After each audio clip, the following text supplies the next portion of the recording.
Sagoli Sagwig, Kajijihani who gets hot and I'm Darlene Ritchie, it's my Indian name. Apparently.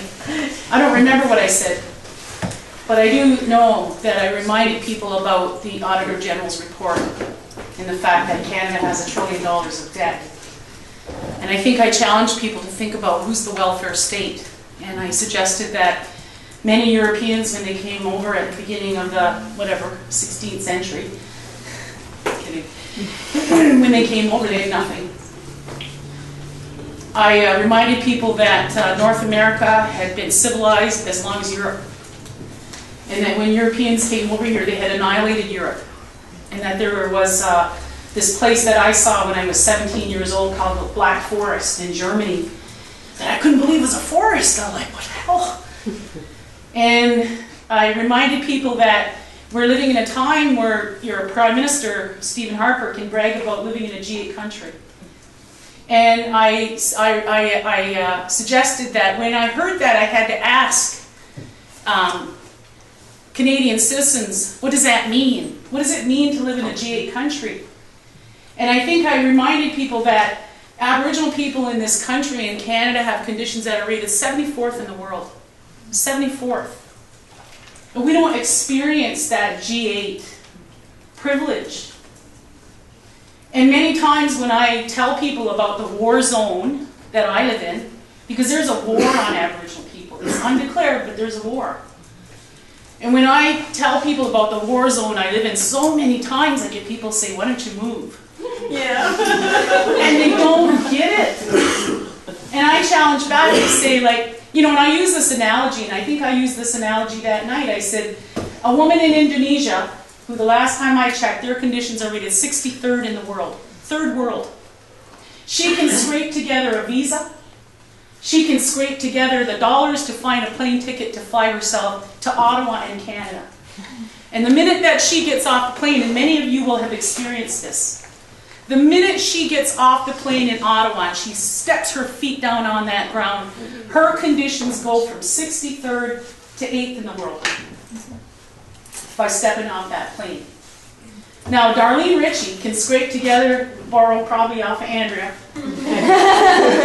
money to fly anywhere in Canada. I don't need a visa, I got a status card.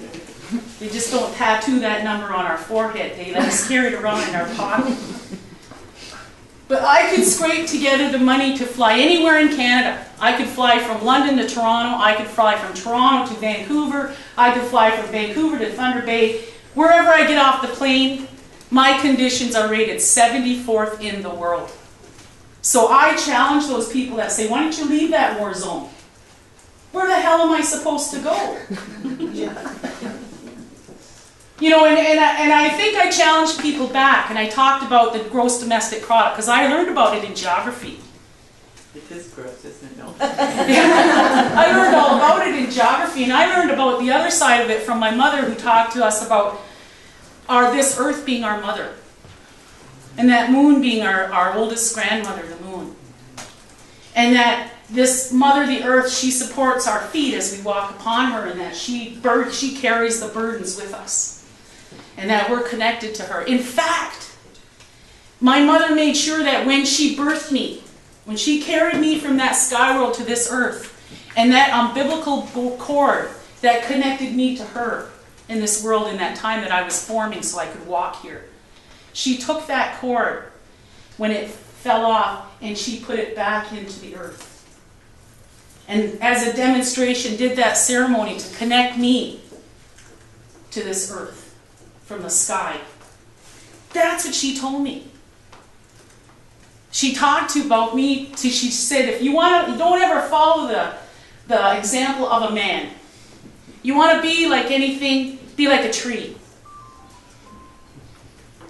A tree demonstrates true tolerance. And she used to say, look at that bush. And she'd say, there you see a cedar, you see a maple, you see a pine, you see a sumac, you might even see a poplar. Right? And they grow and they grow and they work together and they support tens and thousands of species with clean air and medicine and food and shelter. And need I go on? You probably know more than me. I got to go back to school.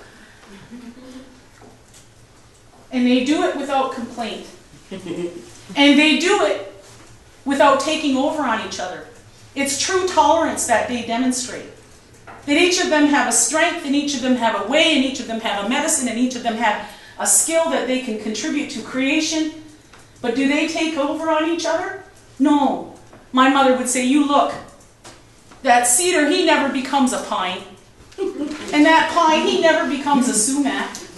And that sumac, he don't ever become a birch. But they can stand there together and support all of creation without having to take over on each other. True tolerance demonstrated in creation. And that's the example that my people followed. And I think I reminded you that night that prior to the European invasion, our people enjoyed over 300 years of peace on the eastern seaboard. We can prove it. 300 years of peace, over 300 years. Through our alliance building and our treaty building and our confederacy. And we promoted the peace. We didn't go out and make war. We buried our weapons of war for a reason. And so when Christopher Columbus come bopping across that shore, and I told you this too, and I think you all laughed. When Christopher Columbus come bopping across that ocean, he stank to high heaven because he hadn't eaten fresh fruit or vegetables for how long? He had scurvy, and every one of his crew was sick and stink, and my people could smell him 10 miles out. But they had buried their weapons of war. And they had acknowledged the importance of peace and tolerance to stand like the trees. And they remembered that beginning time, and that time when the Creator broke apart this continent and sent those continents in the 4 directions, and to each direction he sent a color, and to each direction he sent a way of life, and to each direction he sent a language. Our people remembered that, and they knew there were these other people coming. They knew that, they could see that. And so when that poor sick man come upon the shore, they tolerated him. They said he's a human being in there somewhere in that smell. He needs care. He needs help. And so they welcomed him, and they said, there's lots. Our mother is good to us. She supports our feet as we walk upon her. She feeds us. Everything we need to be healthy is here on our Mother Earth. And Christopher Columbus was like blown away, and he went back to wherever the hell he was from. Where's he from? Italy. Where was he from? India, I thought. No. But he went back and he spoke Spanish, right? How many Spanish speakers in this room? What does indios mean? Wait a minute, you thought the U.S. was Pardon me? India. He went back to wherever the hell he came from, and he said, I found indios. He didn't say I found India. He said, I found indios. And them idiots over there didn't even know their own language. Come here, to this day I'm an Indian. You know, when people say, where do you come from? If you want to know where I come from as an Indian, I come from the Indian Act. The Canadian government made Indians. I'm Haudenosaunee. I'm connected to creation. I'm related to all of creation. I can pierce the sky anytime. So Goli Sagwe Kajichihalnion gets, all of creation knows me. I'm 98% water. Water is the most powerful thing in the world. It'll go under you, it'll go around you, or it'll go right over. It's more than we see. And we see the Haudenosaunee, the Anishinaabe, the Lenape have sustained 600 years of attempted genocide. There is a war on Aboriginal people. Because without our gross domestic products, without our crown land, that poor Stephen Harper, he ain't got nothing but debt. $1 trillion of debt. And I think, and I'll leave you with this because I don't like to ramble and I'm tired. I could ramble for 6 days. Go ahead, go ahead. I'll listen. When we go on via rail, we only pay half price because we own the crown corporations. We own the crown corporations in this land. The reason there are crown lands is that Joseph Brant and Tecumseh and Pontiac refused to surrender any more land to the crown. To the end that the crown, 17 something or other, 63 I think, begged them. He said, be my ally. If you will be my ally and defeat me against the Germans and the Dutch and the French and the Americans, I'll protect your land forever. And the canoe will never be empty. I'll protect your land forever. Well, people, forever isn't here yet. And we ain't dead yet. So I don't know what it was, 1879 or something like that, when they couldn't beat us, little wolf about this tall. You know, when you're celebrating the War of 1812, and don't kid yourself. That little wee man, Wolf, he didn't win the War of 1812. Who do you think won the War of 1812? There you go. Tecumseh, Pontiac, Joseph Brant, those arrows brought together. Because we had made a commitment that we had extended our friendship to this crown. And we had made an agreement, and our word meant something. And when the time came, we kicked the Americans' asses.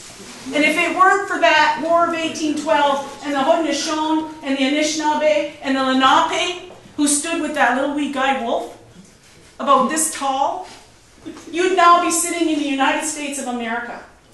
And you'd be warmongers, like the Bush and whoever the hell else is over there.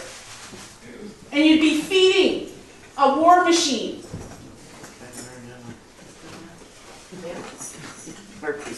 On what?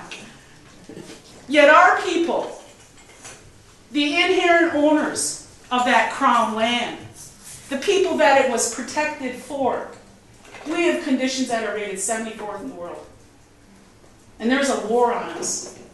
There is an undeclared war on Aboriginal people. In a land that is our own. We don't have rights.